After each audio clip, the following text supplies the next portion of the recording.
Yeah, getting down to crunch time, and the numbers are very, very close. Neither candidate is pulling away. The numbers seem to be tightening. If anything else, there are less and less undecided voters to choose from, and we are watching the poll numbers tighten. As a matter of fact, here in Arizona, they're saying that they've really gotten much tighter. Dennis Welch, AZ Family, talking about this. There's a Highground poll, AZ Family Highground poll, but talking about what it looks like and our voters crossing over party lines. Paul Bentz from Highground talks about how this race is narrowed. Matter of fact, let's start there. Let's start with Paul Bentz at Highground. I think one of the biggest takeaways here is that the race is very close and getting closer. We've seen some surveys where Trump has a narrow lead. We've seen others where Harris has a slight lead. All of them have been within the margin of error. So when you look at numbers like that, you can't make mistakes. That was the analogy I used earlier. Which is going to make a mistake? I don't know how much the vice presidential debate is going to play a role other than this. I will say this. I think J.D. Vance was able to show America that he isn't this crazed lunatic that he's been made out to be.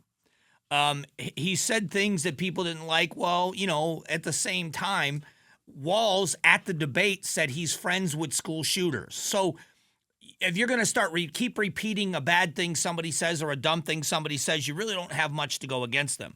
But all of this catless or childless cat ladies and all these other things that have been said about J.D. Vance, to the casual observer, to the observer without an agenda, to the person that went into that thinking that I'm going to see this crazy person that had no real idea of what J.D. Vance is all about, didn't see that crazy person.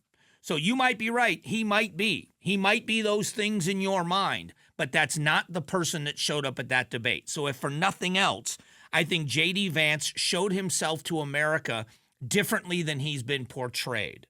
So either he is just, he is someone that is really good at hiding who he really is, or he isn't the person they portray him as. Either way, that's the perception. That's helpful. Now, I don't think that it's going to win the election, but he didn't lose it. He didn't lose the election. And so this is where you look at this. I'll go back to my football analogy. The vice presidential nominee is not the quarterback. The presidential nominee is the quarterback.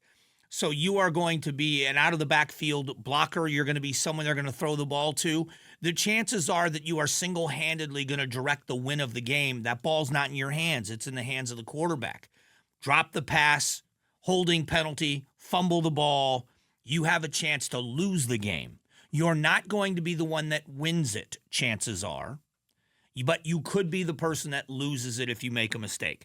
And so it is interesting to see what's happening. Now, I want to talk about the Arizona Senate race because this has been watched across the country very closely by people because the Senate is been originally is predicted to go the way of the Republicans. Then it's a toss-up and every race is going to count.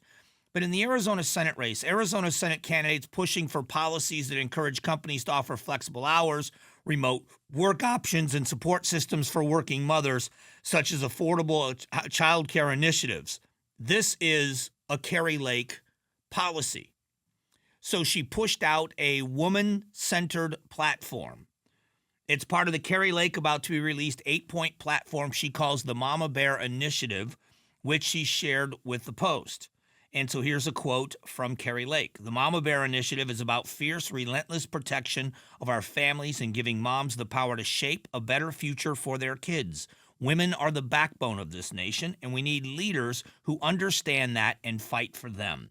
As a mom, that's the reason I'm in this. Nobody gets into politics because it's fun. So, again, is this one of those things where people look at this and say, well, from what I've heard, that doesn't sound like her. But it's a good policy. Can she gain back some of the momentum it looks like she's lost? There are so many important things, and maybe I should have said this earlier. When you go to the polls, it's not a popularity contest, but you're making and helping to make major decisions. If you're somebody that is saying, I may sit this one out, I just think that's a mistake. We've got ballot initiatives that you have to vote, about 20 of them on there. It's a 4-page ballot where you're going to make decisions on how we retain judges. You're going to make decisions about enshrining abortion rights in our Constitution. You're going to make a decision if you live in Maricopa County about extending a tax that has helped us build and maintain roads and bridges throughout the county, which has been the lifeblood of things. And to talk about that just for a minute, is that what's interesting about that conversation is that this proposition on extending that tax, I'm a very fiscally conservative person. The key to the growth we've had here in Arizona, because I've lived in some places that have grown very quickly. Southwest Florida exploded in growth in the 80s, and it's doing it again. The Miami area is exploding in growth once again. All over the state of Florida, there's extraordinary growth. The roads in Florida compared to the roads here, especially the freeway system, different, obviously, geography. It's a nightmare. It's a nightmare. The streets in my hometown compared to here and the technology that's used to keep traffic moving night and day. There's only two freeways really up and down the state, the 95 on the East Coast, the 75 on the West Coast. You've got the 4 and you've got some others that cut across. You now have Route 41, which goes from Tampa to Miami. They call it the Tamiami Trail. That's been expanded over the years. But for the most part, and I think it's the 27 that goes through the middle of the state, it's the roads there in Tampa and Miami, their freeway system is nothing as good as ours. We have stayed ahead of growth. We haven't always done things perfectly, but we have stayed ahead and we've done great things. And it's really helped our growth. When you look north where TSMC is, when you look west on the 303 and the explosive growth that's gone out there, the East Valley needs to get worked on with the 60 and some other options, but the 202 out there on the far West Valley has been helpful. But you're going to have a say in whether or not that tax gets extended. Open primaries, Prop 140. There are many people that don't like partisan primaries. You're going to have an opportunity to vote on that. Now, again, I'm not trying to sell you one way or another on any of these. I'm telling you these are the important things on the ballot. And let's not forget that the legislature is controlled by the Republicans by really one seat in each the House and the Senate.